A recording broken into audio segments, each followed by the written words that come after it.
Hello friends, আমি চলে এসেছি আবার সম্পাস ন্যাচারাল ব্লগে।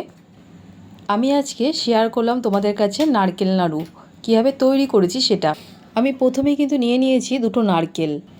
এবার এই নারকেল দুটোকে ভালো করে ধুয়ে ফাটিয়ে আমি কিন্তু কুড়িয়ে নিলাম। সাথে নিয়েছি আমি কিছুটা পরিমাণ আখের গুড়। আমি যেটা করেছি, নারকেল কুড়িয়ে গুড় দিয়ে মেখে নিয়েছি।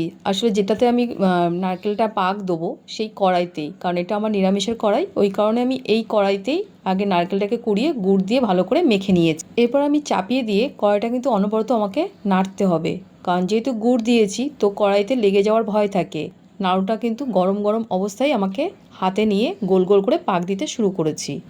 আর সাথে ঠান্ডা জল আমি পাশে রেখেছিলাম বাটিতে, যাতে করে গরমটা না লাগে, কারণ অনেক সময় গরম লেগে যায় হাতে। দেখো আমার নারকেল নাড়ু কিন্তু পুরো তৈরি। কি সুন্দর লাগছে দেখতে। এখনকার ব্যস্তময় জীবনে আমাদের কারোর হাতে অত সময় নেই নারকেল ফাটিয়ে কুড়িয়ে নাড়ু তৈরি করার।